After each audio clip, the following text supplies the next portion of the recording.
If you want to support the channel, you can use code tablemon to get 5% off at Potent Store for your online codes, 10% off for your sealed product at Flipside Gaming, and 10% off on your aluminum accessories at TC Evolutions. Or if you're looking to buy singles or sleeves, you can fill up your cart and close the tab, then click on the affiliate link in the description and check out. That way you can support the channel over at TCG Player, Card Market, and Dragon Shield. ¿Eres de México y necesitas cartas de Pokémon? Busca Hyperbeam Cards en Facebook e Instagram. Y si estás en Tijuana, búscalos en el local C27 en el Centro Comercial Otay. Hello everyone and welcome back to a brand new video here at tablemon. Thank you so much for tuning in. A little bit late with the tier list for Knoxville Regionals, but we are here. Now, I think I've gotten the last few tier lists for the most part okay, though I definitely underestimated Mew heading into Liverpool. It obviously won the event, and I'm not sure that's going to make a big shift at all to the metagame in Knoxville this weekend, but that's definitely something important to note, and will probably shift Mew towards the higher end of the rankings. Now, we did see Giratina get to finals yet again for a fourth event in a row.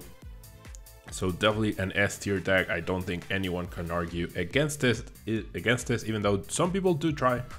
But I do think Giratina is an S tier deck at the moment. Along with Charizard, I think it's hard to argue against Charizard. It's just a very solid, powerful deck. You get to search for any card you want. You have an extremely powerful and sturdy attacker.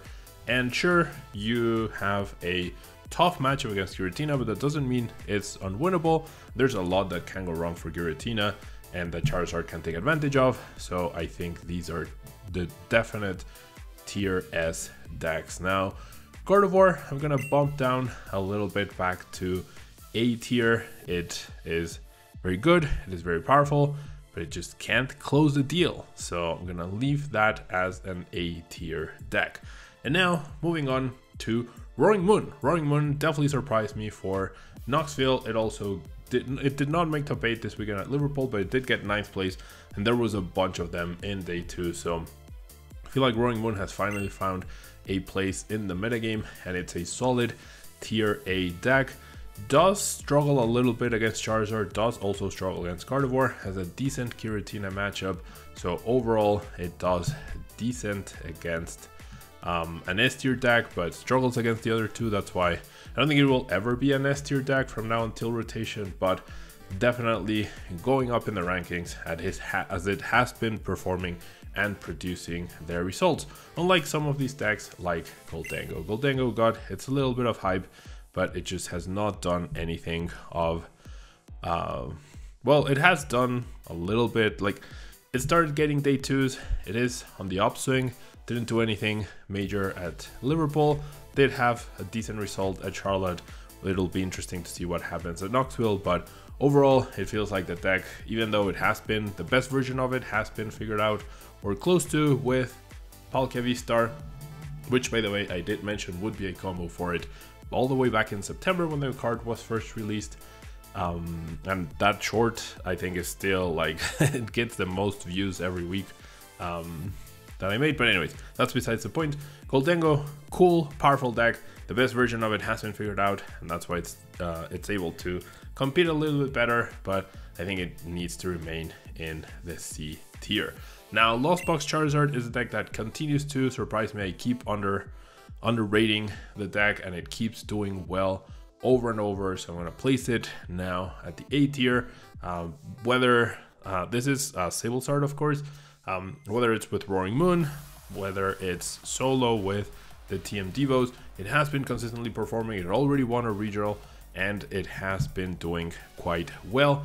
That is why I think it definitely is an A tier deck. And now Mew.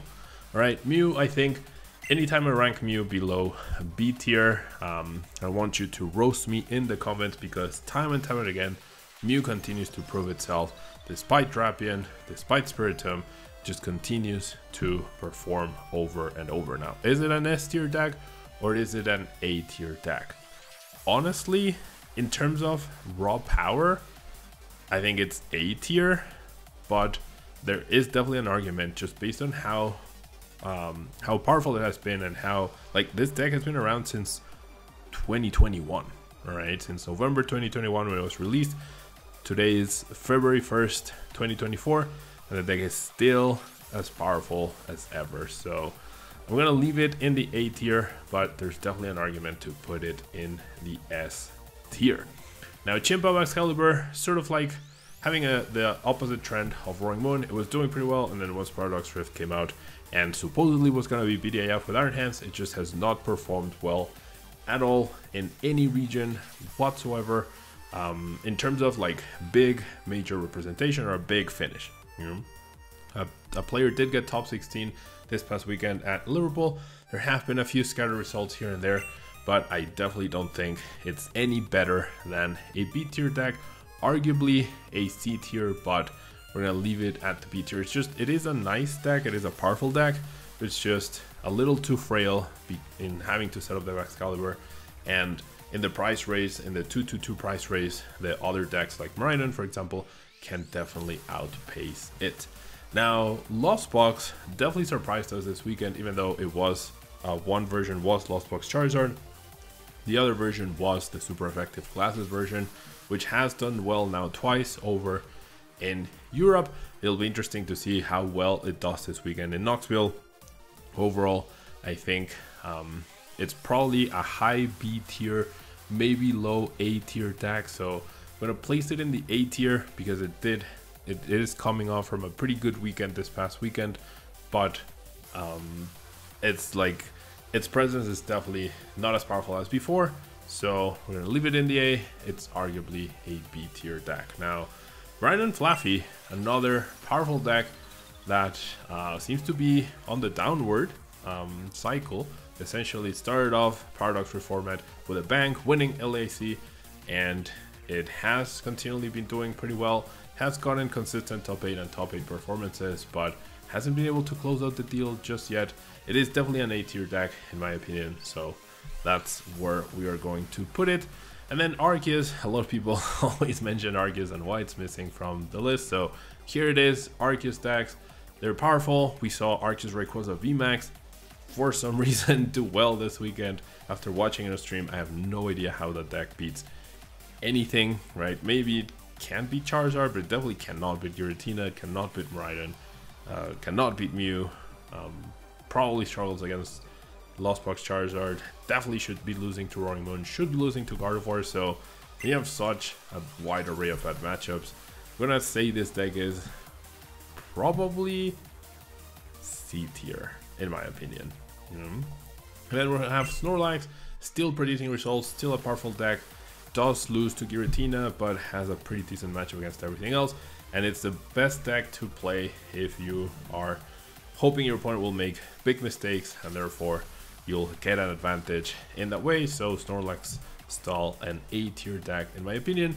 And then finally Inteleon Urshifu, another deck just like Chien-Pao, where on paper it looks powerful, it has a few scattered results, but it just cannot seal the deal, cannot get that top 8.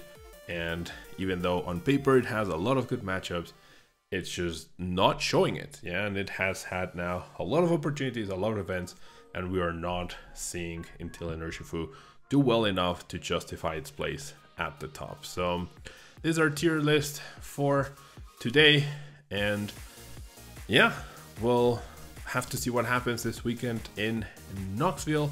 I am commentating this weekend in Knoxville, so I hope you all tune in. The videos that I've been making have not done well at all the last few videos, so I'm wondering if any of you have any comments or feedback about this sort of videos, or the gameplay videos, or if you just want me to go back to the essay super producer videos, which they definitely do really well. They're also a lot harder and a lot more time consuming and expensive to produce, but definitely let me know what your thoughts are on this tier list.